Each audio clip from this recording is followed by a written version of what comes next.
അപ്പൊ നമ്മൾ mechanical properties of solid പഠിപ്പിച്ചു കഴിഞ്ഞതേ ഉള്ളൂ. മെക്കാനിക്കൽ പ്രോപ്പർട്ടീസ് ഓഫ് സോളിഡിനകത്ത് നമ്മൾ പഠിച്ചത് മെക്കാനിക്കൽ മീൻസ് എന്താണെന്ന് അറിയാമോ? Anything which related to motion ആണ്. ഓക്കെ, അപ്പൊ സോളിഡിന്റെ മോഷൻ എന്ന് പറയുമ്പോൾ സോളിഡിനെ എടുത്ത് എറിയുന്നതോ അല്ലെങ്കിൽ അങ്ങനെയുള്ള അല്ല, അതിന്റെ ഇന്റേണൽ മൂവ്മെന്റിനെ പറ്റിയാണ് നമ്മൾ പഠിച്ചത്. അതായത് നമ്മൾ ഒരു സോളിഡ്, ഒരു നൂൽക്കമ്പി എടുത്ത്, നൂൽക്കമ്പി സോളിഡാണ്, അതിനകത്തോട്ട് എന്തെങ്കിലും ഒരു സ്ലോട്ടർ പ്ലേറ്റ് ഇടുമ്പോൾ അതിനുണ്ടാകുന്ന ഇലോങ്ങേഷൻ അല്ലെങ്കിൽ അതിനുണ്ടാകുന്ന ഇലാസ്റ്റിക് നേച്ചർ, അങ്ങനെയുള്ള കാര്യം. ഇപ്പൊ റബ്ബർ ബാൻഡ് ഉണ്ടാകുന്ന ഇലാസ്റ്റിക് നേച്ചർ അല്ലെങ്കിൽ അതിന്റെ ലോ ഒക്കെ നമ്മൾ പഠിച്ചതല്ലേ, ഹൂക്സ് ലോ, അല്ലെങ്കിൽ അവിടെ അപ്ലൈ ചെയ്യുന്ന കാര്യങ്ങളൊക്കെ നമ്മൾ അതിനകത്ത് പഠിച്ചിരുന്നു. അപ്പൊ അതേപോലെ തന്നെ വാട്ടറിന്റെ മൂവ്മെന്റുമായിട്ട് ബന്ധപ്പെട്ട കുറേ കാര്യങ്ങൾ നമുക്ക് ഇവിടെ പഠിക്കാനുണ്ട്. ഓക്കെ ആണല്ലോ. വാട്ടറിന്റെ മൂവ്മെന്റുമായിട്ട് ബന്ധപ്പെട്ട ഡീറ്റെയിൽഡ് ആയിട്ടുള്ള കാര്യങ്ങൾ ഇതിനകത്ത് ഏകദേശം എനിക്ക് തോന്നുന്നു ഒരു 15ഓളം ഡെറിവേഷൻസ് നമുക്ക് പഠിക്കാനുണ്ട്. നിങ്ങളെ സ്കൂളിൽ എത്ര പഠിപ്പിച്ചെന്ന് എനിക്കറിയത്തില്ല, എന്നാലും ഒരു 15ഓളം ഡെറിവേഷൻസ് എന്റെ ഒരു ഇതില്, എന്റെ നോട്ടിൽ അത്രയും ഡെറിവേഷൻ പഠിക്കാനുണ്ട്. അപ്പൊ അത് മനസ്സിലാക്കി വെക്കുക എന്ന് പറഞ്ഞു കഴിഞ്ഞാൽ വളരെ ബുദ്ധിമുട്ടുള്ള കാര്യമാണ്. അപ്പൊ ഞാൻ പറയുന്ന പോലെ തന്നെ നിങ്ങൾ അതിനെ മനസ്സിലാക്കി വെച്ച് കഴിഞ്ഞാൽ നിങ്ങൾക്ക് കുറച്ചുകൂടെ കൂടുതൽ കാലം അത് ഓർത്ത് വെക്കാനായിട്ട് പറ്റും. ഓക്കെ ആണല്ലോ. അപ്പം ആദ്യം ഫ്ലൂയിഡ് ഇലാസ്റ്റിക് ആണ്. ഓക്കെ, ഇവിടെ നോക്കിയോ, മെക്കാനിക്കൽ പ്രോപ്പർട്ടീസ് ഓഫ് സോളിഡിനകത്ത് എന്തൊക്കെയാണ് പഠിച്ചാലാണ് പറഞ്ഞത്. അതേപോലെ തന്നെ ഫ്ലൂയിഡിന്റെ മൂവ്മെന്റുമായിട്ട് ബന്ധപ്പെട്ട കാര്യങ്ങളാണ് നമ്മൾ ഇവിടെ പഠിക്കാൻ പോകുന്നത്. അതായത് ടെർമിനൽ വെലോസിറ്റി, അല്ലെങ്കിൽ Torricelli law of reflux, Bernoulli's theorem, അല്ലെങ്കിൽ കാപ്പിലറി റൈസ്, അങ്ങനെയുള്ള കുറെ കാര്യങ്ങളൊക്കെയാണ് നമ്മൾ പഠിക്കുന്നത്. ഓക്കെ, അപ്പം ഹെഡിങ് എഴുതിക്കോ ഫ്ലൂയിഡ്, സബ് ഹെഡിങ് ആയിട്ട് എഴുതിക്കോ ഫ്ലൂയിഡ്. ഫ്ലൂയിഡ് എന്ന് പറയുമ്പോൾ നമുക്കറിയാം A substance which has no definite shape and has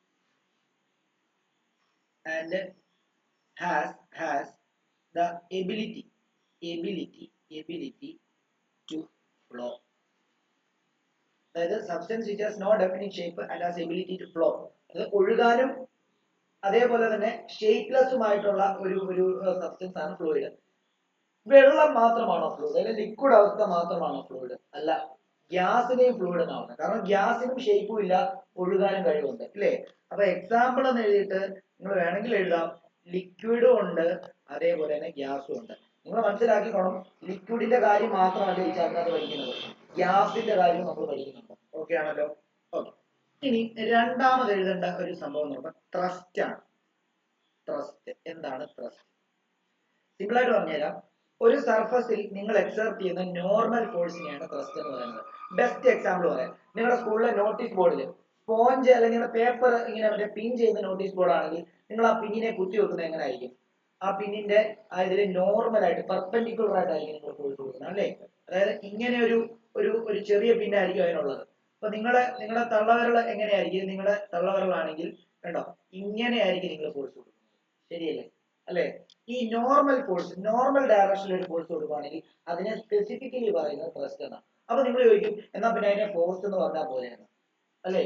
പക്ഷെ ഫോഴ്സ് എന്ന് പറഞ്ഞു കഴിഞ്ഞാൽ എല്ലാം ഫോഴ്സ് ആവത്തില്ല. ഇപ്പൊ ഞാൻ ഈ ഡയറക്ഷനിൽ ഇങ്ങോട്ട് ഒരു ഫോഴ്സ് കൊടുത്തു കഴിഞ്ഞാൽ അതും ഫോഴ്സ് തന്നെ, പക്ഷെ ത്രസ്റ്റ് ഒരിക്കലും ആവത്തില്ല.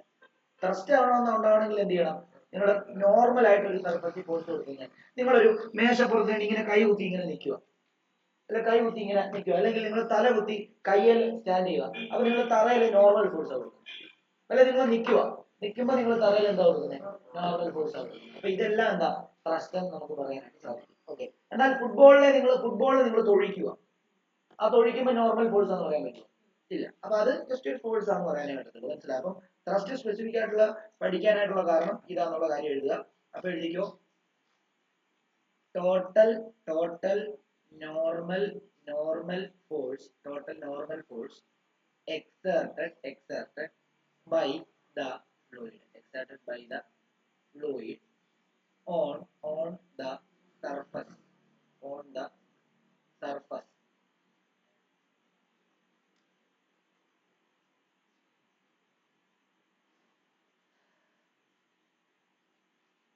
ഓക്കെ ആണല്ലോ. മൂന്നാമത് എഴുതേണ്ടത് പ്രഷർ ആണ്. പ്രഷർ എന്ന് പറഞ്ഞാൽ എന്താ? നമ്മൾ തൊട്ട് മുമ്പേ അതിനകത്ത് പഠിച്ച ഫോഴ്സ് ബൈ ഏരിയ ആണ് pressure. Force acting per unit area ആണ് എന്തെന്ന് പറയുന്നത്? പ്രഷർ എന്ന് പറയുന്നത്. അത് തന്നെ അല്ലായിരുന്നോ സ്ട്രെസ്? എന്ന് പറഞ്ഞാൽ എന്തായിരുന്നു? Force acting per unit area അല്ലായിരുന്നു, restoring force acting per unit area. അതെ, ഓക്കെ ആണല്ലോ. അപ്പം പ്രഷർ എന്ന് എഴുതിയിട്ട് നിങ്ങൾക്ക് ഇങ്ങനെ എഴുതാം. It is the normal force, അതായത് thrust acting per unit area. തെറ്റാണോ? Is a normal force thrust acting per unit area. Okay ആണോ?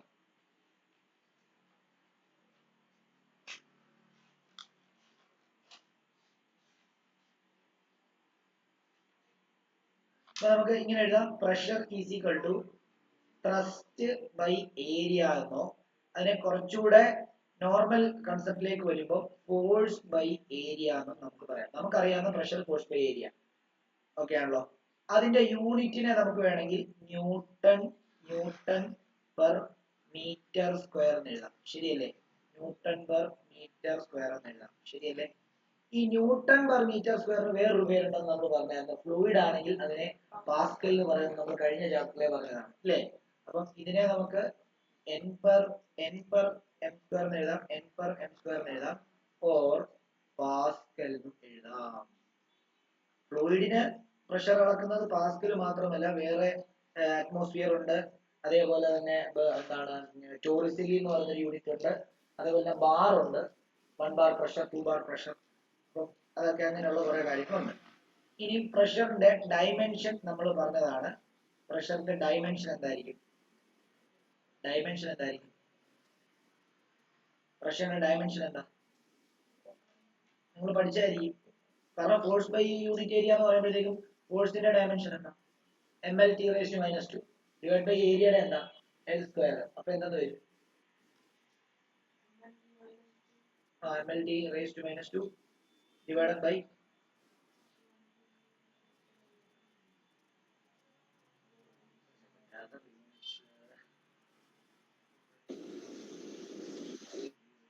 അത് ചെയ്തേ പെട്ടെന്ന്.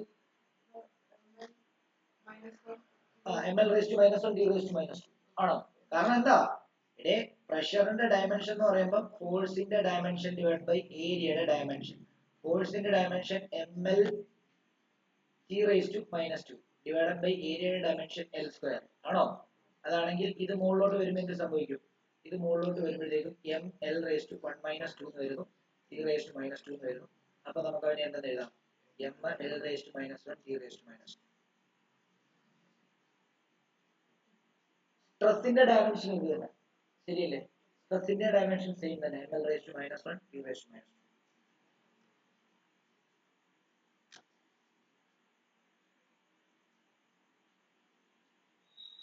അടുത്ത ഒരു ഡോട്ട് ഇട്ടിട്ട് എഴുതേണ്ടത് pressure is a scalar quantity. Pressure is a scalar quantity. Pressure is a scalar quantity.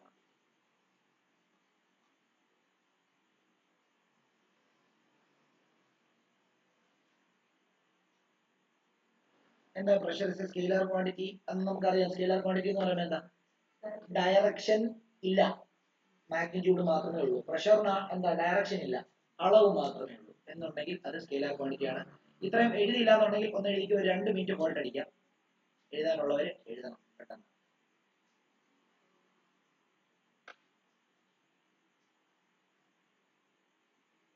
ഇന്നത്തെ ക്ലാസ് കണ്ടിട്ട് ഇത് എളുപ്പമാണെന്ന് ഒരിക്കലും വിചാരിക്കരുത്. ഇന്നത്തെ ക്ലാസ്സിനകത്ത് വെറും സിമ്പിൾ ആയിട്ടുള്ള കുറച്ച് ഡെഫിനിഷൻസും അതിന്റെ യൂണിറ്റ്സും ഒക്കെയാണ് പറയുന്നത്. അത് കണ്ടിട്ട് നിങ്ങൾ വളരെ സിമ്പിൾ ആണ് ഇതെന്ന് പറയുന്ന അല്ലെങ്കിൽ ഇതെന്ന് വിചാരിക്കരുത്.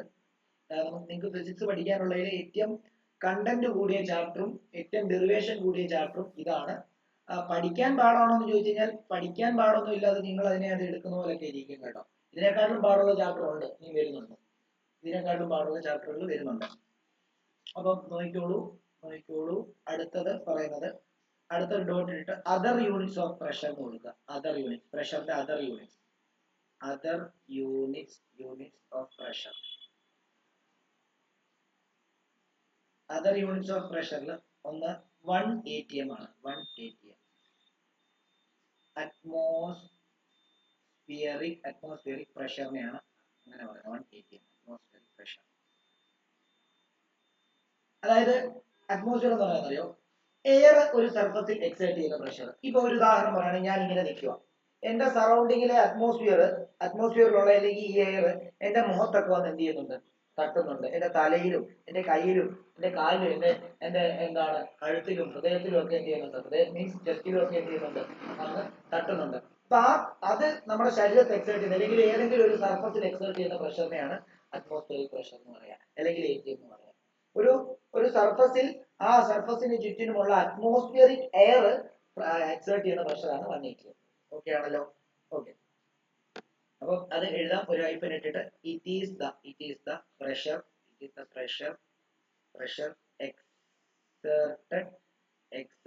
exerted by air under standard condition.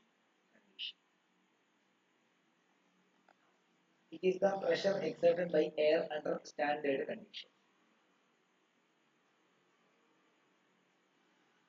ഇനി 1 ATM നെ പാസ്കലിലോട്ട് വേണേൽ കൺവേർട്ട് ചെയ്യാൻ പറ്റും. 1 ATM എന്ന് പറഞ്ഞാൽ 1 ATM എന്ന് പറഞ്ഞു കഴിഞ്ഞാൽ 1.013 into 10⁵ പാസ്കലിനായി. 1.013 into 10⁵ Pascal.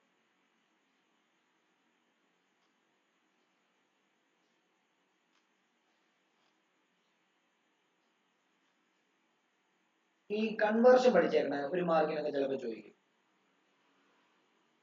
അടുത്തത് ബാർ, രണ്ടാമത്തേത് ബാർ എന്ന് പറയും. അടുത്തത് bar. 1 bar pressure, 2 bar pressure എന്നൊക്കെ പറയത്തില്ലേ? അപ്പൊ അത് ഡെഫിനിഷൻ ഒന്നും പഠിക്കണ്ട, 1 ബാർ എത്രയാണെന്ന് പഠിച്ചാൽ മതി. 1 ബാർ എന്ന് പറയുന്നത് 10⁵ പാസ്കൽ. അപ്പൊ ചില ഒരു പ്രാവശ്യം പരീക്ഷയ്ക്ക് ചോദിച്ചൊരു ക്വസ്റ്റ്യൻ ആണ്, ഈ ബാർ എന്ന് പറയുന്ന പ്രഷർ ഏത് അവസരങ്ങളിലാണ് യൂസ് ചെയ്യുന്നത്, ആ യൂണിറ്റ് യൂസ് ചെയ്യുന്നത്. ഇപ്പൊ നമ്മള് കിലോഗ്രാം എന്ന് പറയുന്ന യൂസ് ചെയ്യുന്നത് എവിടെയാണ്?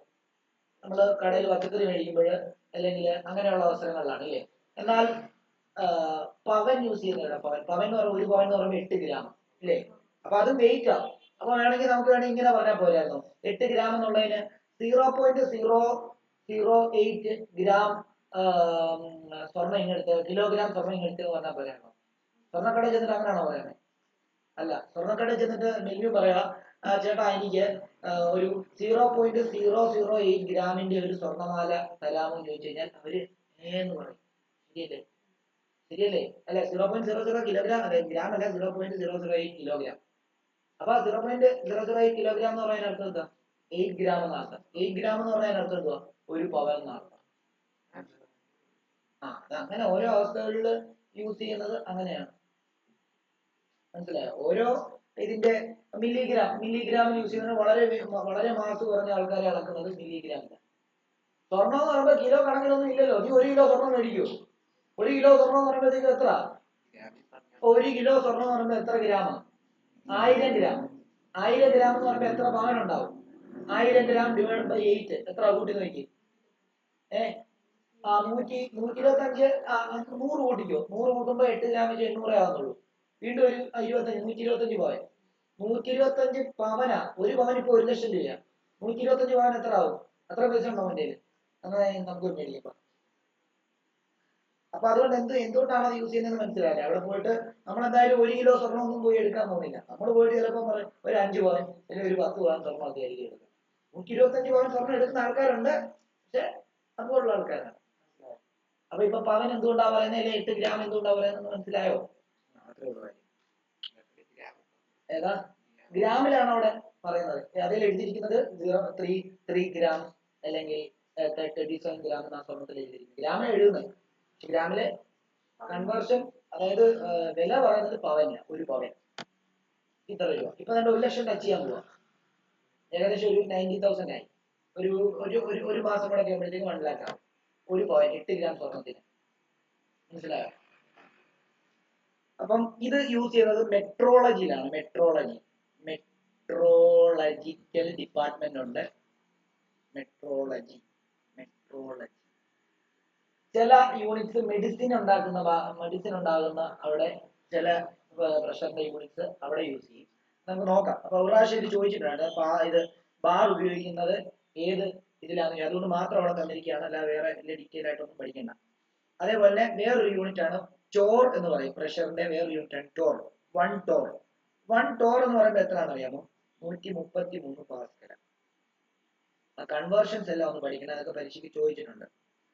അത് ഈ ടോർ എന്ന് പേര് പറയാൻ കാരണം എന്താണെന്ന് അറിയാം? ടോറിസെല്ലി എന്ന് പറയുന്ന ഒരു സയന്റിസ്റ്റ് ഉണ്ട്. പുള്ളി ഈ ഫ്ലൂയിഡ്സിന്റെ പുള്ളിയുടെ പേരിൽ ലോ ഉണ്ട്, ടോറിസെല്ലി ലോ ഓഫ് ഫ്ലക്സ് എന്ന് പറഞ്ഞു. അപ്പൊ പുള്ളി ആ കുറെ സംഭാവനകൾ ഈ ചാപ്റ്ററിന് വേണ്ടി, ഈ ചാപ്റ്റർ മീൻസ് ഈ ടോപ്പിക്കിന് വേണ്ടി ചെയ്തിട്ടുണ്ട്. അതുകൊണ്ട് പുള്ളിയുടെ സ്മരണാർത്ഥമാണ് ടോർ എന്ന് വെച്ചിരിക്കുന്നത്. ഓക്കെ ആണല്ലോ. അപ്പൊ 1 ടോർ എന്ന് പറഞ്ഞാൽ എന്താണെന്നറിയോ? പണ്ട് പ്രഷർ അളക്കുന്നത് എങ്ങനെയാണെന്ന് അറിയാമോ? മെർക്കുറിയുടെ ഇതനുസരിച്ചാണ് പ്രഷർ അളക്കുന്നത്. മെർക്കുറി എന്ത് ചെയ്യുന്ന അറിയാമോ? ഒരു സ്ട്രോ പോലെയുള്ള ഒരു ഗ്ലാസ് മെറ്റീരിയൽ എടുക്കും. അതിനകത്ത് നിങ്ങൾക്ക് ആരുടെയാണോ പ്രഷർ കണ്ടുപിടിക്കുന്നത് ആ പാത്രത്തിനെ, അല്ലെങ്കിൽ അത് എടുത്തിരിക്കുന്ന പാത്രത്തിനെ ഈ മെർക്കുറിയുടെ ഈ ഒരു സ്ട്രോ പോലുള്ള ഗ്ലാസ് മെറ്റീരിയലായിട്ട് കണക്ട് ചെയ്യും. എന്നിട്ട് അതിന്റെ പ്രഷർ അനുസരിച്ച് ഈ മെർക്കുറിയുടെ ലെവൽ ഇങ്ങനെ മുകളിലോട്ടും താഴോട്ടും ഒക്കെ പോകും. അപ്പൊ 1 mmHg എന്ന് പറഞ്ഞാൽ 1 millimeter ഹൈറ്റ് പൊങ്ങിക്കഴിഞ്ഞാൽ അതിനർത്ഥം 1 ടോർ പ്രഷർ അവിടെ ഉണ്ടെന്ന് അർത്ഥം. ഓക്കെ ആണല്ലോ. അതായത് നിങ്ങൾ ആരുടെയാണോ നിങ്ങൾക്ക് പ്രഷർ കണ്ടുപിടിക്കുന്നത്, ഇപ്പൊ ഒരു ഉദാഹരണം പറയാം. വേണ്ട, എന്റെ കയ്യിൽ ഇതൊരു ഹോമിയോ മെഡിസിൻ ആണ്. അപ്പം ഇതൊരു ഹോമിയോ മെഡിസിൻ ആണ്. അപ്പൊ ഈ ഹോമിയോ മെഡിസിന്റെ മണ്ടയ്ക്കുള്ള പ്രഷർ എനിക്ക് കണ്ടുപിടിക്കണം. അപ്പൊ ഞാൻ എന്ത് ചെയ്യുന്നറിയാമോ? ഈ ഹോമിയോ മെഡിസിന്റെ ഈ ഭാഗത്ത് ചെറിയൊരു ഹോൾ ഇട്ടിട്ട് ഇതിനെ നേരെ മറ്റേ മെർക്കുറി ഉള്ള ആ ഒരു അപ്പാരറ്റസിലോട്ട് കണക്ട് ചെയ്യും. അത് കണക്ട് ചെയ്യുമ്പോൾ തന്നെ മെർക്കുറിയുടെ ലെവൽ 1 mm 1 millimeter മുകളിലോട്ട് പൊങ്ങിയാൽ അതിനർത്ഥം ഇതിന്റെ മുകളിൽ എത്ര പ്രഷർ ഉണ്ടെന്ന് അർത്ഥം? 1 ടോർ പ്രഷർ ഉണ്ടെന്ന് അർത്ഥം. കാരണം ഒരു ടോർ പ്രഷർ എന്ന് പറയുമ്പോൾ 1 mmHg ഹൈറ്റിൽ, അല്ലെങ്കിൽ ആ മെർക്കുറിയെ 1 mm ഹൈറ്റിൽ പൊക്കാൻ കഴിവുള്ള പ്രഷർ ആയിരിക്കും 1 ടോർ എന്ന് പറയുന്നത്. മനസ്സിലായോ? അപ്പൊ പണ്ടൊക്കെ എന്ന് പറയുമ്പോൾ അങ്ങനെ ബാരോമീറ്റർ, മെർക്കുറി ബാരോമീറ്റർ എന്ന് പറയും, ബാരോമീറ്റർ വെച്ചിട്ടാണ് പ്രഷർ കണ്ടുപിടിച്ചിട്ടുള്ളത്. അപ്പൊ മെർക്കുറിയുടെ ഹൈറ്റ് പൊങ്ങുന്നതിനനുസരിച്ചായിരിക്കും നിങ്ങളുടെ എടുത്തിരിക്കുന്ന ആരുടെയാണോ അവരുടെ പ്രഷർ. ഓക്കെ ആണല്ലോ. അതൊന്നും പഠിക്കാനുണ്ട്. യൂട്യൂബ് മാനോമീറ്റർ, ബാരോമീറ്റർ എന്നൊക്കെ പറഞ്ഞ ചെറിയ ചെറിയ സാധനങ്ങൾ ഈ ചാപ്റ്ററിനകത്തുണ്ട്. പക്ഷേ നിങ്ങളെ സ്കൂളിൽ പഠിപ്പിച്ചെങ്കിൽ മാത്രം അത് പഠിച്ചാൽ മതി. അതിന്റെ ഫംഗ്ഷനിങ് ഒക്കെ നമുക്ക് പഠിക്കാനുണ്ട്. ഓക്കെ, അപ്പൊ അതും കൂടെ ഒന്ന് എഴുതി വെച്ചേക്കാം. 1 torr is the pressure equivalent to 1 mm of Hg. Hg എന്ന് പറഞ്ഞാൽ മെർക്കുറി. നിങ്ങളുടെ പ്രഷർ നോക്കുന്ന ഡിവൈസ്, നമ്മൾ അപ്പൂപ്പന്മാരുടെ പ്രഷർ നോക്കുന്ന ഡിവൈസ് കണ്ടിട്ടുണ്ടോ? അപ്പൊ അതിനകത്ത് എന്തുവാ, എന്തിന്റെ ലെവലാ പൊങ്ങി വരുന്നത്? അപ്പം അതെന്താ, അതിവിടെ കണക്ട് ചെയ്യുന്ന സമയത്ത് നമ്മുടെ ശരീരത്തിനകത്തുള്ള പ്രഷർ വെച്ചിട്ട് ആ മെർക്കുറി എങ്ങനെ പൊക്കും. മനസ്സിലായോ? അതും കണക്ട് ആണ്. അപ്പൊ അത് വെച്ചിട്ടാണ് നമ്മുടെ ബ്ലഡിന്റെ പ്രഷർ എന്ത് ചെയ്യുന്നത്, അത് നോക്കുന്നത്. മനസ്സിലായോ? അപ്പൊ അത് അങ്ങനെയാണ് നമ്മുടെ പ്രഷർ അളക്കുന്നത് എന്നുള്ള കാര്യം ഒന്ന് ഓർത്ത് വെച്ചാൽ മതി. അത് മെർക്കുറിയെ പൊക്കുക. കണ്ടോ, ഓരോ അളവാ പൊക്കുന്നത്. അതിലൊരു അളവുണ്ട്, നിങ്ങൾ ശ്രദ്ധിച്ചിട്ടുണ്ടാവും അല്ലേ? ഓക്കെ, അപ്പൊ അത് അങ്ങനെയാണ് അതിന്റെ കാര്യങ്ങൾ.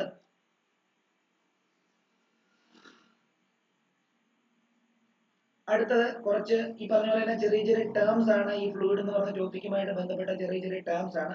അതിൽ അടുത്തത് ഡെൻസിറ്റി ആണ്. ഡെൻസിറ്റി ഡിനോട്ട് ചെയ്യുന്ന, റെപ്രസെന്റ് ചെയ്യുന്ന സിമ്പൽ റോ ആണ്. എസ് എന്ന് വായിക്കില്ല, റോ എന്ന് വായിക്കണം.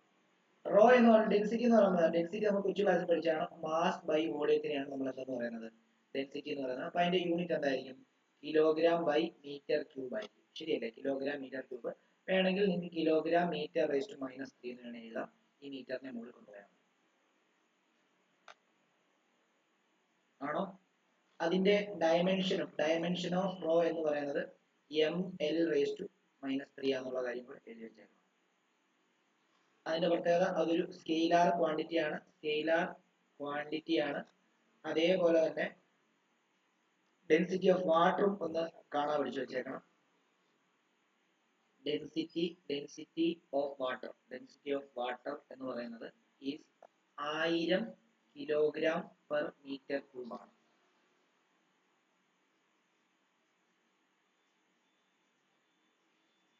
പിന്നെ പരീക്ഷയ്ക്ക് ഒരു പ്രാവശ്യം 1 മാർക്കിന് ചോദിച്ചൊരു ചോദ്യമാണ് റിലേറ്റീവ് ഡെൻസിറ്റി എന്ന് പറയുന്ന സാധനം. അപ്പൊ അതും കൂടെ ഞാൻ ഇതിനകത്ത് ഉൾപ്പെടുത്തുകയാണ്. റിലേറ്റീവ് ഡെൻസിറ്റി, ഇതൊക്കെ നിങ്ങൾ 9ാം ക്ലാസ്സിൽ പഠിച്ചിട്ടുള്ള ടോപ്പിക്കുകളാണ്. Relative density. ഈ റിലേറ്റീവ് ഡെൻസിറ്റിനെ വേറൊരു പേരിൽ കൂടെ അറിയപ്പെടും, സ്പെസിഫിക് ഗ്രാവിറ്റി.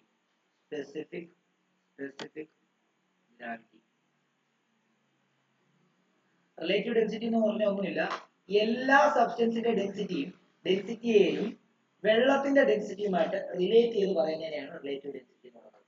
അപ്പം റിലേറ്റീവ് ഡെൻസിറ്റി എന്ന് പറയുമ്പോൾ relative density of substance divided by density of water. Okay ആണല്ലോ? അപ്പൊ ഇങ്ങനെ എഴുതാം. അടുത്ത ഹെഡിങ് ആയിട്ട് it is the ratio of density of substance to density of water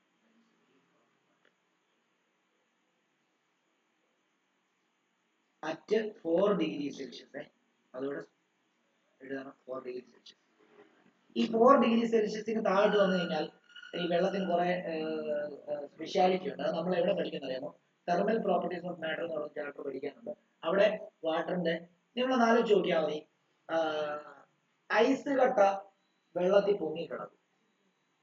പക്ഷെ ഐസ് കട്ടയുടെ അത്രയും നിങ്ങൾ ഐസ് കട്ട എടുത്തിട്ട് വെയിറ്റ് അളക്കുന്ന ഒരു യന്ത്രത്തെ വെച്ച് നിങ്ങൾ തൂക്കി നോക്കി കഴിഞ്ഞാൽ അതിന് ചിലപ്പോൾ ഒരു 100 ഗ്രാം ആണ്.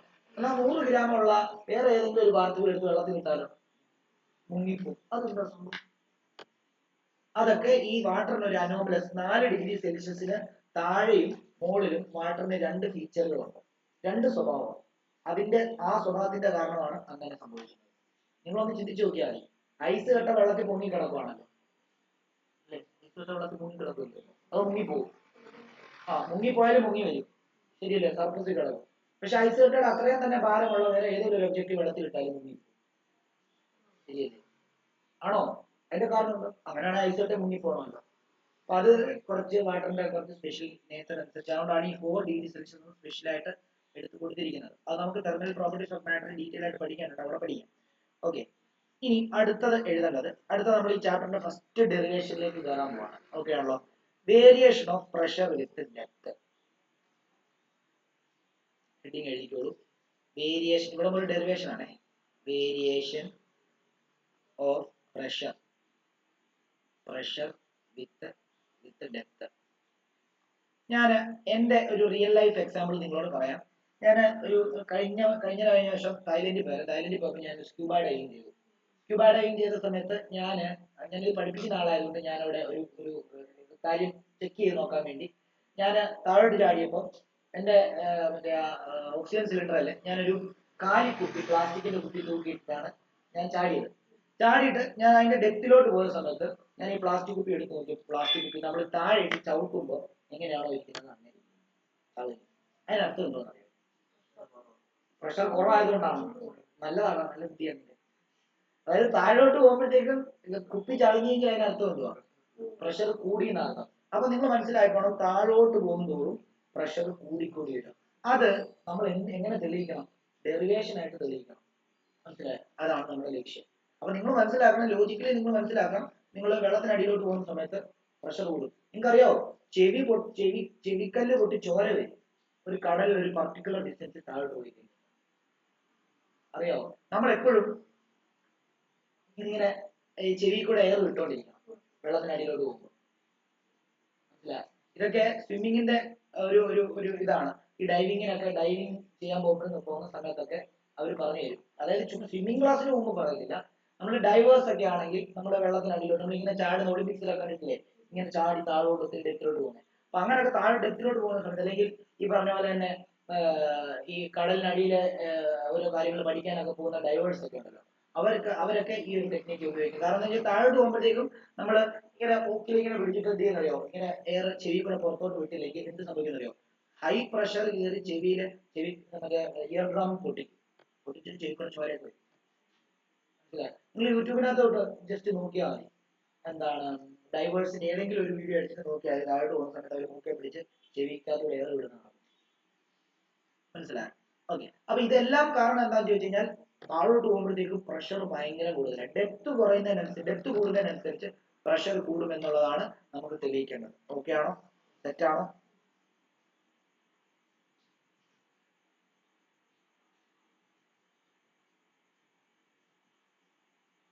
ഓക്കെ, അതിനായിട്ട് ഞാൻ എന്ത് ചെയ്യാൻ പോകുന്നത് അറിയോ? ഞാൻ ഒരു ബീക്കർ കൺസിഡർ ചെയ്യാൻ പോകണേ, ഒരു ബീക്കർ. ഓക്കെ, ഈ ബീക്കറിനകത്ത് ഫുൾ വെള്ളം നിറയ്ക്കാൻ പോവാണ്. വരച്ചു, എന്റെ കൂടെ വരച്ചു നോക്കൂ. ഒരു ബീക്കർ കൺസിഡർ ചെയ്യുന്നു. ഈ ബീക്കറിനകത്ത് ഒരു ഓൾമോസ്റ്റ് അതിന്റെ ഒരു 70%. ബീക്കർ എന്ന് പറഞ്ഞാൽ നല്ല വലിയ ബീക്കറാന്ന് വിചാരിച്ചു, ടാങ്ക് ആണെന്ന് വിചാരിച്ചു. നമ്മുടെ വീട്ടിലെ എന്ത് ടാങ്കാ? നമ്മുടെ ഇതിനെ മണ്ടയ്ക്ക് ഇരിക്കുന്ന ടാങ്ക്, വാട്ടർ ടാങ്ക് ആണെന്ന് വിചാരിച്ചു. ഓക്കെ, ഇതിനകത്ത് ഇപ്പം ഇത്രയും വെള്ളമാണെന്ന് വിചാരിച്ചു. ഇത്രയും വെള്ളമുണ്ട്, ഓക്കെ ആണല്ലോ. എന്നിട്ട് ഞാൻ ഇതിനകത്തോട്ട് ഒരു ഒബ്ജക്റ്റ് കൺസിഡർ ചെയ്യും. പക്ഷെ ഒബ്ജക്റ്റ് എന്ന് പറയുമ്പോൾ എന്താണെന്നറിയാമോ? നമ്മളൊരു ഇമാജിനറി ആയിട്ടാണ് ഇവിടെ കൺസിഡർ ചെയ്യുന്നത്. പക്ഷേ നിങ്ങൾ അത് ഒബ്ജക്റ്റ് ആയിട്ട് കൺസിഡർ ചെയ്യണം. അതിനെ സിലിണ്ടറിക്കൽ എലമെന്റ് എന്നാണ് പറയുന്നത്. എന്താണ്? ഒരു സിലിണ്ടറിക്കൽ ആയിട്ടുള്ള ഒരു എലമെന്റ് നമ്മൾ ഇതിനകത്ത് കൺസിഡർ ചെയ്യണം. ശരിക്കും അങ്ങനെ ഒരു ഇതുണ്ടോ? അങ്ങനെ ഒരു ഇതില്ല. ജസ്റ്റ് ഒരു ഇമാജിനറി കൺസെപ്റ്റ് ആയിട്ട് നിങ്ങൾ മനസ്സിലാക്കിക്കോണം. ഈ സിലിണ്ടറിക്കൽ എലമെന്റിന്റെ ഹൈറ്റ് എന്ന് പറയുന്നത് h ആയിരിക്കും. അതായത് ഇവിടം തൊട്ട് ഇവിടം വരെയുള്ള ഹൈറ്റ് എന്ന് പറഞ്ഞാൽ h ആയിരിക്കും. ഓക്കെ ആണല്ലോ? സെറ്റ് ആണോ? ക്ലിയർ ആണോ? ഓക്കെ ആണോ? ഓക്കെ. അങ്ങനെയാണെങ്കിൽ ഈ ഫസ്റ്റ് സർഫസിനെ നമുക്ക് 1 എന്ന് എടുക്കാം, താഴത്തെ സർഫസിനെ നമുക്ക് 2 എന്ന് എടുക്കാം. ഓക്കെ ആണല്ലോ? ഓക്കെ. അപ്പൊ ആ സാധനം നമ്മൾ ഇങ്ങോട്ടേക്ക് ഒന്ന് എഴുതുകയാണ്. ഇപ്പൊ നമ്മൾ കൺസിഡർ ചെയ്ത സാധനം ഒന്ന് ഇങ്ങോട്ടേക്ക് എഴുതുകയാണ്. പരീക്ഷയ്ക്ക് ഇങ്ങനെ ഒന്നും വരച്ചു വാരി ഒന്നും എഴുതണ്ട. ഇംഗ്ലീഷിന്റെ എസ്സേ അല്ല നമ്മൾ എഴുതുന്നത്, അന്ന് ആദ്യം മനസ്സിലാക്കിയിട്ട് വേണം എഴുതാനായിട്ട്. അപ്പം നോക്കിക്കോളൂ, നമ്മള് കൺസിഡർ ഈ പടം വരച്ചിട്ട് അതിന്റെ താഴോട്ട് എഴുതേണ്ടത് കൺസിഡർ a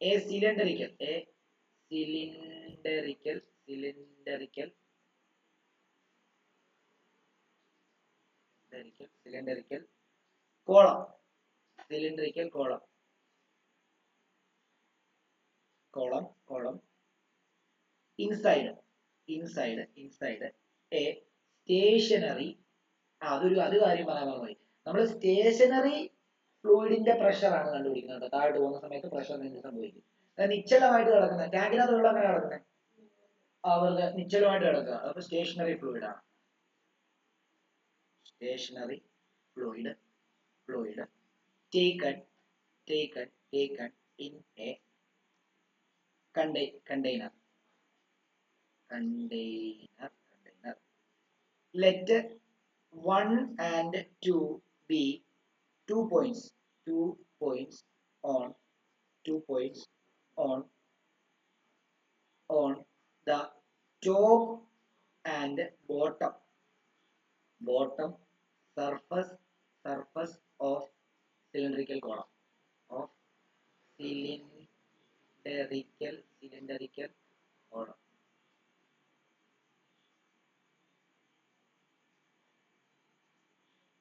Having height ഈ സിലിണ്ടറിക്കൽ കോളം എന്ന് പറയാം, സിലിണ്ടറിക്കൽ എലമെന്റ് എന്ന് പറയാം കേട്ടോ. ഹാവിംഗ് ഹൈറ്റ് എത്രയാണ്? അവന്റെ ഹൈറ്റ് എത്രയാ? Height h. ഓക്കെ ആണോ? ഇനി let v be the volume of cylindrical, അതായത് അത്രയും സിലിണ്ടറിക്കൽ എലമെന്റ് ഇരിക്കുന്നതിന്റെ വോളിയം എന്ന് പറഞ്ഞാൽ എന്താ? v ആണ്. Cylindrical let v be the volume of cylindrical column.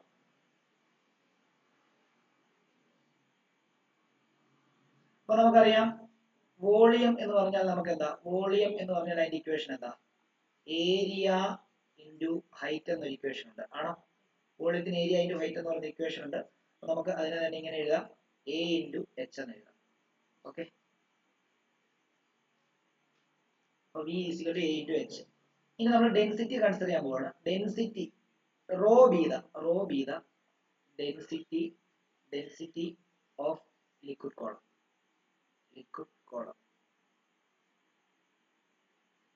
അങ്ങനെയാണെങ്കിൽ ഡെൻസിറ്റി ഈക്വൽ നമ്മൾ എന്താ പഠിച്ചത്? Rho equal to mass by volume എന്നാണ് പഠിച്ചത്. അങ്ങനെയാണെങ്കിൽ നമുക്ക് എന്ത് ചെയ്യാം? ഈ വോളിയത്തിനെ ഇങ്ങോട്ടേക്ക് കൊണ്ടുവന്നു കഴിഞ്ഞാൽ നമുക്ക് റോ വി ഈക്വൽ ടു നമുക്ക് m എന്ന് എഴുതാം. ഒരു രണ്ട് ഇക്വേഷനായിട്ട് കൺസിഡർ ചെയ്യണേ. വോളിയത്തിന്റെ ഇക്വേഷനെ 1 ആയിട്ടും ഇപ്പൊ മാസ് ആണ് നമ്മൾ കിട്ടിയിരിക്കുന്നത് അല്ലെ, മാസിന്റെ ഇക്വേഷൻ നമ്മൾ 2 ആയിട്ടും എടുക്കാം.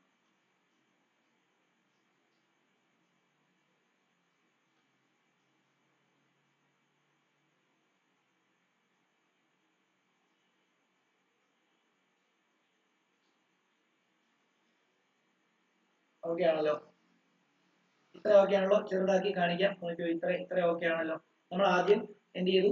ഒരു കണ്ടെയ്നറിനകത്ത് കുറച്ച് വെള്ളം എടുത്തു, അതിനകത്ത് ഒരു ഇമാജിനറി കൺസെപ്റ്റിൽ ഒരു സിലിണ്ടറിക്കൽ ലിക്വിഡ് കോളം എടുത്തു. അവിടെ ഒരു സിലിണ്ടറിക്കൽ ഷേപ്പിൽ ഒരു ലിക്വിഡ് കോളം ഉണ്ടെന്ന് ഞാൻ വിചാരിച്ചു. അതിന്റെ 2 പോയിന്റ് എടുത്തു. നമുക്ക് എന്താ പ്രൂവ് ചെയ്യേണ്ടത്? 1 എന്ന് പറയുന്ന സർഫസിലുള്ള പ്രഷറിനെക്കാട്ടിലും കൂടുതലാണ് 2 എന്ന് പറയുന്ന പോയിന്റ്. കാരണം എന്താ? 1നേക്കാളും ഒത്തിരി താഴെയാണ് 2 ഇരിക്കുന്നത്. അപ്പോൾ 1നേക്കാളും പ്രഷർ കൂടുതലാണ് 2 എന്നുള്ളത് മാത്രം പ്രൂവ് ചെയ്താൽ മാത്രം മതി. അതിനുവേണ്ടി നമ്മൾ ഈ കാര്യങ്ങളെല്ലാം കൺസിഡർ ചെയ്തിട്ട് ആ സിലിണ്ടറിക്കൽ കോളത്തിന്റെ വോളിയം കണ്ടുപിടിച്ചു. വോളിയം ഏരിയ ഇൻറ്റു ഹൈറ്റ് ആണ്, അത് കണ്ടുപിടിച്ചിട്ട് ഇനി ആ സിലിണ്ടറിക്കൽ കോളത്തിന്റെ ആ ഭാഗത്തെ ലിക്വിഡിന്റെ ഡെൻസിറ്റി കണ്ടുപിടിച്ചു. ഡെൻസിറ്റി കണ്ടുപിടിക്കുമ്പോൾ റോ ഈക്വൽ m/v ആണ്. അവിടുന്ന് അതിന്റെ മാസ് കണ്ടുപിടിച്ചു, റോ ഇൻറ്റു വി. അപ്പൊ നോക്കിയേ, ഇവിടെ വി എ ഇൻറ്റു എച്ച് ആണ്. ഇവിടെ വിക്ക് വേണമെങ്കിൽ നമുക്ക് ഈ എ ഇൻറ്റു എച്ച് കൊടുത്തിരിക്കും. അപ്പൊ നമുക്ക് വേണ്ട ഇങ്ങനെ എഴുതാം: substituting equation 1 into substituting equation equation 1 in എന്താ 2. അങ്ങനെ വരുമ്പോൾ എന്ത് വരും? Mass is equal to rho into വിക്ക് പോലെ എന്ത് കൊടുക്കാം?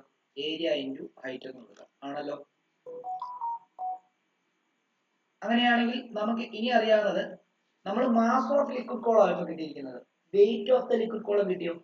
ഇല്ല. വെയിറ്റ് കണ്ടുപിടിക്കണ എന്താ സാധാരണ ചെയ്യേണ്ടത്? മാസിന്റെ കൂടെ എന്ത് മൾട്ടിപ്ലൈ ചെയ്യണം? ഗ്രാവിറ്റി മൾട്ടിപ്ലൈ ചെയ്താലാണ് കിട്ടുക, ഇല്ലേ? നമ്മൾ ഇനി വെയിറ്റ് കൂടെ കണ്ടുപിടിക്കാൻ പോവാണ്. Wait of the liquid column, liquid column എന്താണ്? വെയിറ്റ് W ഈക്വൽ എന്താ? Mass into gravity. ഓക്കെ ആണല്ലോ. ഇതിനാണെങ്കിൽ ഇക്വേഷൻ 3 എന്ന് കൊടുക്കാം, ഇതിനെ ഇക്വേഷൻ 4 എന്ന് കൊടുക്കാം. എന്നിട്ട് ഇക്വേഷൻ 3നെ കൊണ്ട് ഫോർമുല സബ്സ്റ്റിറ്റ്യൂട്ട് ചെയ്താൽ നമുക്ക് എങ്ങനെ വരും? വെയിറ്റ് ഈസ് ഈക്വൽ ടു ഇങ്ങനെ എഴുതാമല്ലോ. therefore weight is equal to എന്താന്ന് എഴുതാം? മാസിന് വരെ എന്ത് കൊടുക്കാം? റോ എ എച്ച് ജി എന്ന് കൊടുക്കാം. അപ്പൊ നമുക്ക് വേണമെങ്കിൽ എന്താ എഴുതാം? സബ്സ്റ്റിറ്റ്യൂട്ടിംഗ് എങ്ങനെ കിട്ടിയത്? സബ്സ്റ്റിറ്റ്യൂട്ടിംഗ് ഇക്വേഷൻ 3 in 4 അങ്ങനെയാണ് നമുക്ക് അത് കിട്ടിയത്.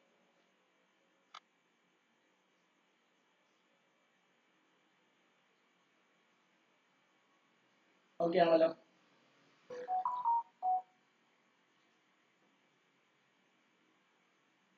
ഓക്കെ, നമുക്കറിയാം we have pressure is equal to force by area ആണല്ലോ.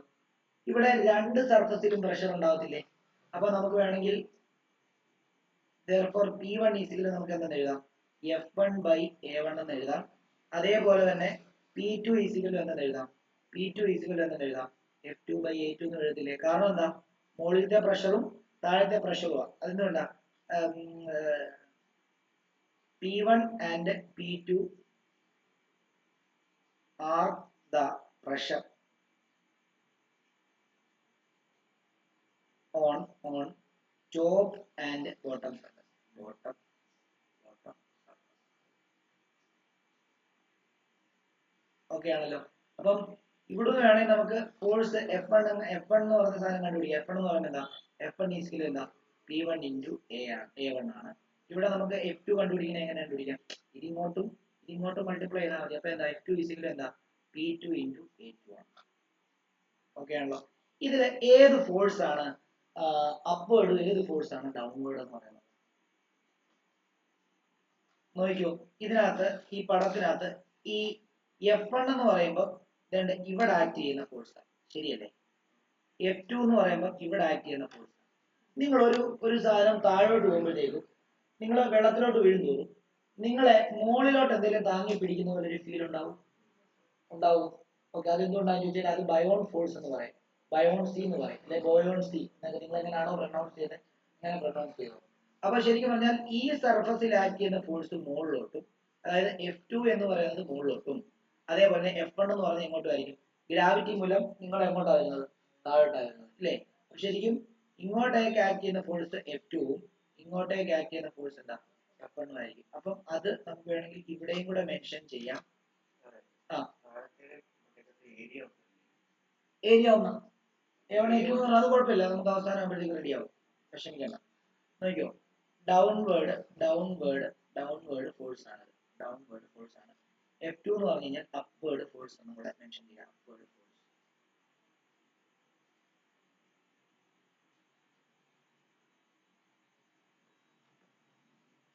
ഓക്കെ, അപ്പൊ നമുക്ക് ഇപ്പം നമ്മുടെ മെൽബി പറഞ്ഞ പോലെ തന്നെ ജനറലി ചെയ്യുമ്പോൾ എന്താണ്? A1 A2 വെച്ചിട്ട് വേണം ചെയ്യാൻ. പക്ഷെ ഇവിടത്തെ കേസിൽ എന്താ? രണ്ട് സെയിം ആണ്. അപ്പൊ നിങ്ങൾക്ക് വേണമെങ്കിൽ എന്തെന്ന് എഴുതാം? വേണമെങ്കിൽ A1 is equal to A2 എന്ന് പറഞ്ഞിട്ട് നിങ്ങൾക്ക് വേണമെങ്കിൽ എങ്ങനെ എഴുതാം? ആ ഇക്വേഷനെ വേണമെങ്കിൽ മാറ്റി ഇങ്ങനെ എഴുതാം. എന്താ എ ആക്കി വേണമെങ്കിൽ എഴുതാം. ഓക്കെ, അങ്ങനെ ആക്കി എഴുതണം. ലാസ്റ്റ് അങ്ങനെ എഴുതുന്നത്. അപ്പം നോക്കിക്കോ, ഇവിടെ നമുക്ക് ഇങ്ങനെ എഴുതാം. അല്ലെങ്കിൽ അവിടുന്ന് എങ്ങനെ എഴുതിക്കോ, as A1 is equal to, അല്ലെ ഒരു കാര്യം ചെയ്യും, അങ്ങനെ ഒന്നും എഴുതാൻ പോണ്ട. ഇവിടുന്ന് അങ്ങ് A1ഉം A2ഉം കട്ട് ചെയ്ത് കളാം. അപ്പൊ ഒരു സ്റ്റെപ്പ് സ്കിപ്പ് ചെയ്യാം. ഇവിടുന്ന് A കട്ട് ചെയ്യുക, A1 കട്ട് ചെയ്യുക, ഇവിടുന്ന് 2 കട്ട് ചെയ്യുക. ഇവിടെ അതേപോലെ തന്നെ ഇത് കട്ട് ചെയ്യുക, ഇത് കട്ട് ചെയ്യുക, ഒരു സ്റ്റെപ്പ് സ്കിപ്പ് ചെയ്യാം. കാരണം എന്താ, മുകളിലത്തെ താഴത്തെ സർഫസിന്റെ ഏരിയ എന്താ സെയിം ആണ്. അപ്പൊ അത് കട്ട് ചെയ്യാം. ഇനിയും എപ്പോഴും ആലോചിച്ചോണം, ലിക്വിഡ് കോളം റെസ്റ്റിലാണെന്നാണ് നമ്മൾ എന്ത് ചെയ്തിരിക്കുന്നത്, നമ്മളാണ് സങ്കല്പിച്ചിരിക്കുന്നത്. റെസ്റ്റിലാണെങ്കിൽ മുകളിലോട്ട് ആക്ട് ചെയ്യുന്ന ഫോഴ്സും താഴോട്ട് ആക്ട് ചെയ്യുന്ന ഫോഴ്സും എന്തായിരിക്കണം, ഈക്വൽ ആയിരിക്കണം. അതുകൊണ്ടാണല്ലോ റെസ്റ്റ് വരുന്നത്. അപ്പം അതും കൂടെ എഴുതുക. As the considered liquid column is at rest. അതുകൊണ്ട് തന്നെ total upward force will be equal to total downward force. ആണല്ലോ. ഇനി ഇവിടാണ് ഒരു കാര്യം മനസ്സിലാക്കേണ്ടത്. അപ്വേർഡ് ഫോഴ്സും ഡൗൺവേർഡ് ഫോഴ്സും എന്താന്നുള്ള കാര്യം വ്യക്തമായിട്ട് നിങ്ങൾ മനസ്സിലാക്കി വെക്കണം. കാരണം എന്താന്ന് ചോദിച്ചു കഴിഞ്ഞാൽ, നോക്കൂ, F2 എന്ന് പറഞ്ഞാൽ അപ്വേർഡ് ഫോഴ്സ് എന്ന് പറയുമ്പോൾ എന്താ, F2 ആ. ഡൗൺവേർഡ് ഫോഴ്സ് എന്ന് പറയുമ്പോൾ എന്താ, F1 മാത്രമല്ല, അതിന്റെ കൂടെ എന്തും വരുന്നുണ്ട്, wait of the liquid column വരുന്നുണ്ട്. ശരിയല്ലേ? അപ്പൊ നിങ്ങൾ ചോദിക്കും, അപ്പൊ ഈ F1 എന്താണ്? എപ്പോഴും ആലോചിച്ചോണം. ഒരു കാര്യം ശ്രദ്ധിച്ച്, എല്ലാവരും കൂടെ ശ്രദ്ധിച്ച്. ഒരു പാത്രത്തിനകത്ത് നമ്മൾ വെള്ളം എടുക്കുകയാണെങ്കിൽ, പാത്രത്തിനകത്ത് വെള്ളം എടുത്തിരിക്കുന്ന വെള്ളം പല ലെയേഴ്സ് ആയിട്ടായിരിക്കും ഇരിക്കുന്നത്. നമുക്കത് എന്ത് ചെയ്യാൻ പറ്റത്തില്ല, നമുക്കത് മനസ്സിലാക്കാനായിട്ട് സാധിക്കത്തില്ല. നിങ്ങൾ ആറ്റി കിടക്കുന്ന വെള്ളവും കടലിൽ കിടക്കുന്ന വെള്ളവും എല്ലാം എന്താണ്, പല ലെയേഴ്സ് ആയിട്ടായിരിക്കും ഇരിക്കുന്നത്. എല്ലാ ലെയറും തൊട്ട് താഴെയുള്ള ലെയറിന്റെ മണ്ടയ്ക്ക് ഒരു ഫോഴ്സ് കൊടുക്കും. അപ്പൊ നിങ്ങൾ ഇവിടെ ആയിട്ട് ആണ് ഒരു ലിക്വിഡ് കോളം എന്ത് ചെയ്തിരിക്കുന്നത്, കൺസിഡർ ചെയ്യുന്നത്. അപ്പം എന്തായാലും ഈ ലെയർ എന്ത് ചെയ്യും, ഈ ലിക്വിഡ് കോളത്തിന്റെ മണ്ടയ്ക്ക് ഒരു ഫോഴ്സ് കൊടുക്കും. അതാണ് നമ്മുടെ F1. അതേപോലെ തന്നെ താഴത്തെ ലെയറിൽ, ഈ ലെയറിൽ ഇതിന്റെ താഴത്തെ ലെയർ എന്ത് ചെയ്യും, മുകളിലോട്ട് ഒരു ബയോണ്ട് ഫോഴ്സ് കൊടുക്കും. ഓക്കെ, അതാണ് നമ്മുടെ F2. അപ്പൊ നമ്മുടെ ഇവിടെ വെയിറ്റ് എന്ത് ചെയ്തിട്ടില്ല, വെയിറ്റ് ഇതുവരെ വന്നിട്ടില്ല. അപ്പം വെയിറ്റ് എങ്ങോട്ട് ആഡ് ചെയ്യുന്നത്, താഴോട്ടാണ്. അപ്പൊ F1ന്റെ കൂടെ വെയിറ്റും കൂടെ ആഡ് ചെയ്യുമ്പോഴാണ് അത് F2മായിട്ട് ഈക്വൽ ആവുന്നത്. അതാണ് പറഞ്ഞിരിക്കുന്നത്. എന്താണ്, F2 is equal to F1 plus എന്താണ്, weight of the liquid column. Okay ആണല്ലോ. ഓക്കെ, അപ്പൊ അങ്ങനെയാണെങ്കിൽ നമുക്ക് ഇതെല്ലാം സബ്സ്റ്റിറ്റ്യൂട്ട് ചെയ്ത് കൊടുക്കാം. കാരണം F2 എന്ന് പറഞ്ഞാൽ എന്തായിരുന്നു, P2A ആയിരുന്നു. F1 എന്ന് പറയുമ്പോൾ എന്താ, P1A ആണ്. പ്ലസ് നമ്മുടെ വെയിറ്റ് കണ്ടുപിടിച്ച് വെച്ചിട്ടുണ്ട്, എന്തായിരുന്നു, റോ എ ജി എച്ച് എന്ന് പറഞ്ഞ് കണ്ടുപിടിച്ചിട്ടുണ്ട്. ആണോ? ആണ്. ഇനി ഞാൻ ഇതിനെ ഇങ്ങോട്ടേക്ക് കൊണ്ടുവരികയാണ്. അപ്പൊ P2A minus P1A equal to rho g h. Okay, എന്നിട്ട് എ കോമൺ എടുക്കും. റോ എ ജി എച്ച് ആണ്. റോ എ ജി എച്ച് അല്ലേ, is equal to rho A g h. ഇവിടുന്ന് എ കോമൺ എടുത്ത് കഴിഞ്ഞാൽ ബാക്കി എന്ത് വരും, P2 minus P1 is equal എന്താ, റോ എ ജി എച്ച് എന്ന് വരുന്നു. എ കട്ട് ചെയ്ത് കളയുന്നു. അപ്പൊ P2 minus P1 is equal എന്താ, റോ ജി എച്ച് എന്ന് വരും. ആണോ? ആണ്. നമുക്ക് ഏത് പ്രഷറിനെക്കാളും കൂടുതലാണ് അപ്രൂവ് ചെയ്യേണ്ടത്, താഴെയുള്ള പ്രഷർ മുകളിലുള്ള പ്രഷറിനെക്കാളും കൂടുതൽ. അതായത് P2 എന്ന് പറയുന്നത് P1നെക്കാളും കൂടുതലാണ് പ്രൂവ് ചെയ്യണം. അതിനുവേണ്ടി ഒറ്റ കാര്യം ചെയ്താൽ എന്താ, ഈ P1നെ ഇങ്ങോട്ടേക്ക് കൊണ്ടുവന്നാൽ പോരെ. നോക്കി, P2 എന്ന് പറയുന്നത് P1 plus rho g H ആയിരിക്കും. നോക്കി, P1ന്റെ കൂടെ ആ ഹൈറ്റിൽ ഉണ്ടാകുന്ന ആ ഒരു വ്യത്യാസം കൂടെ കൂട്ടുമ്പോൾ മാത്രമേ എന്ത് കിട്ടത്തുള്ളൂ, P2 കിട്ടത്തുള്ളൂ. അപ്പൊ P2 എന്ന് പറഞ്ഞാൽ P1നെക്കാളും എന്തായിരിക്കും, നിങ്ങൾ ഇവിടെ ശ്രദ്ധിച്ചു നോക്കി. P2 എന്ന് പറഞ്ഞു കഴിഞ്ഞാൽ 80 വിചാരിച്ചു, P1 എന്ന് പറഞ്ഞാൽ 60 വിചാരിച്ചു. അപ്പൊ 60ന്റെ കൂടെ ഈ റോ ജി എച്ചിന്റെ 20 കൂടെ കൂട്ടിയാലല്ലേ 80 കിട്ടുന്നത്. അപ്പൊ ഇവിടെ ഏതാ കൂടുതൽ, P2 ആ കൂടുതൽ. അപ്പൊ താഴോട്ട് പോകുമ്പോഴത്തേക്കും പ്രഷർ കൂടുന്നു എന്നുള്ളതാണ് മനസ്സിലാകുന്നത്. മുകളിലത്തെ പ്രഷർ 60, താഴത്തെ പ്രഷർ 80 ആണ്. മനസ്സിലായോ? അപ്പൊ നമ്മളത് പ്രൂവ് ചെയ്തു.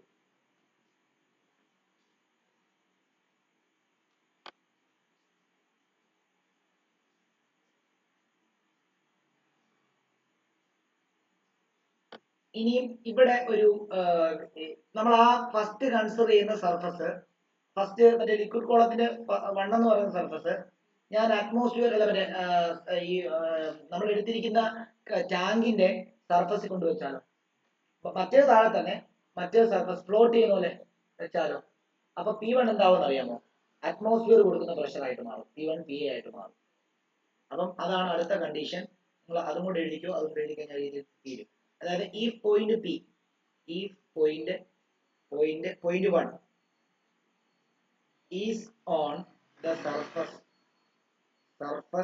of the water, water in tank P1 എന്തായിട്ട് മാറുമെന്ന് അറിയാമോ? P1 എന്ന് പറയുന്നത് PA ആയിട്ട് മാറും. അത് എന്തുകൊണ്ടാന്ന് നോക്കി, ഇതാണ് നിങ്ങളുടെ വെള്ളത്തിന്റെ ലെവല് ആണല്ലോ, ഇതാണ് നിങ്ങളുടെ വെള്ളത്തിന്റെ ലെവല്. നിങ്ങൾ ഇതുവരെ വെള്ളത്തിന്റെ അടിയിലാണ് രണ്ട് സർഫസും കൺസിഡർ ചെയ്തത്. എന്നാൽ ഇപ്പൊ നിങ്ങൾ ഇതിനെ കൺസിഡർ ചെയ്യാൻ പോകുന്നത് ഇവിടെയാണ്. കണ്ടോ, ഇങ്ങനെയാണ് കൺസിഡർ ചെയ്യാൻ പോകുന്നത്.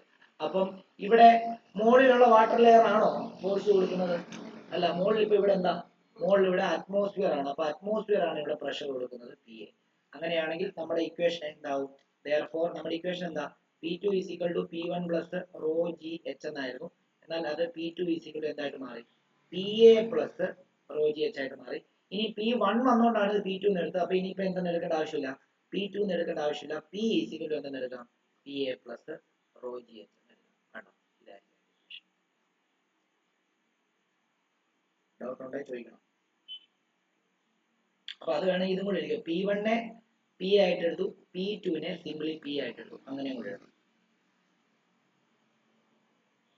ഇനി ഈ കിട്ടിയിരിക്കുന്ന പ്രഷർ എന്താ പറയുക? P, അതായത് P2 താഴത്തെ പ്രഷറിനെ അബ്സല്യൂട്ട് പ്രഷർ എന്നാ പറയാ. ഓക്കെ ആണല്ലോ.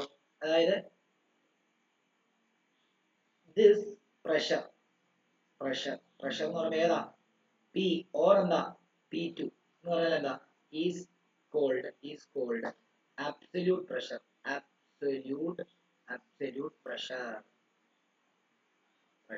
absolute pressure.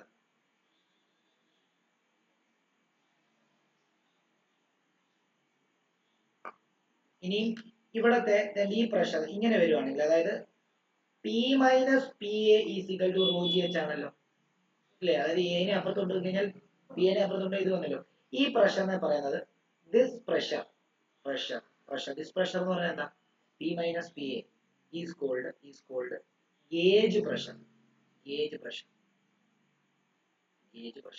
ന്യൂമറിക്കലി ചോദിക്കും, എന്താണെന്നറിയോ? ഗേജ് പ്രഷറും അതേപോലെ തന്നെ അബ്സല്യൂട്ട് പ്രഷറും കണ്ടുപിടിക്കാൻ പറഞ്ഞിട്ട് ന്യൂമറിക്കലി ചോദിക്കും. വളരെ ഇമ്പോർട്ടന്റ് ആയിട്ടുള്ള ഒരു ടോപ്പിക്കാണ്, ന്യൂമറിക്കലി ചോദിക്കും.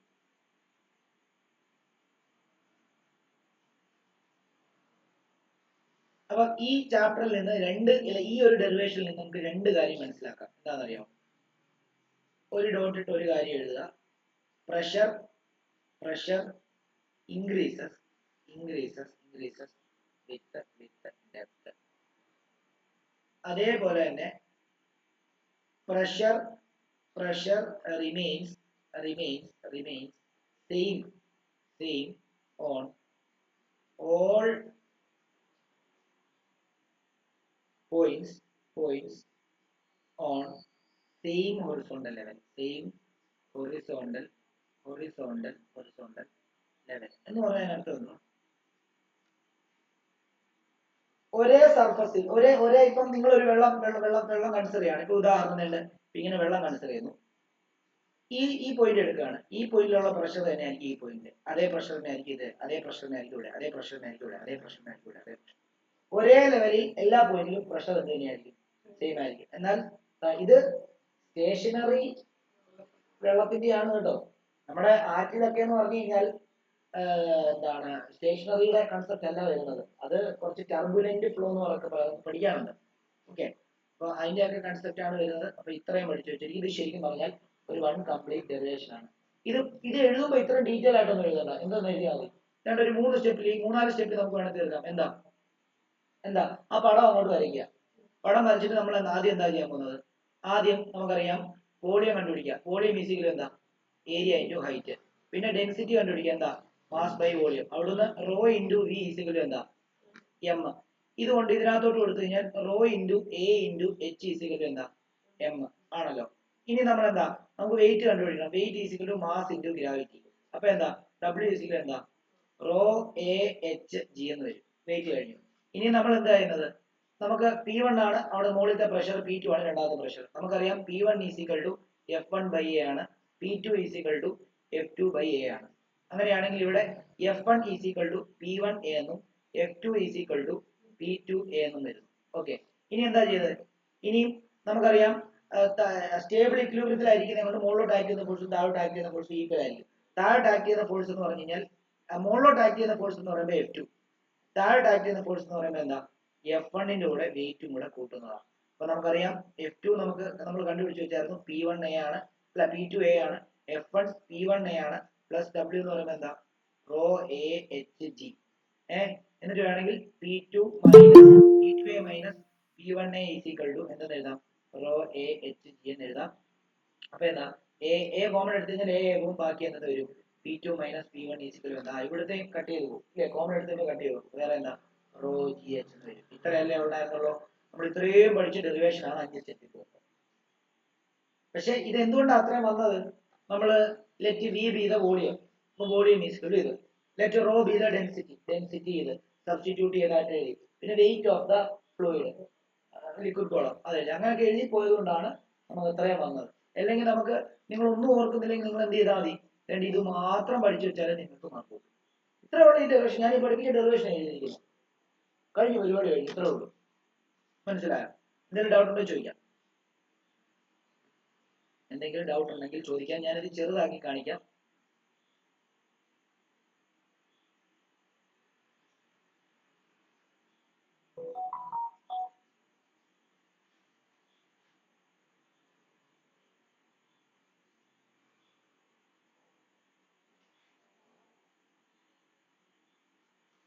എന്തെങ്കിലും ഡൗട്ട് ഉണ്ടെങ്കിൽ ചോദിക്കാം, പെട്ടെന്ന് ആക്കട്ടെ.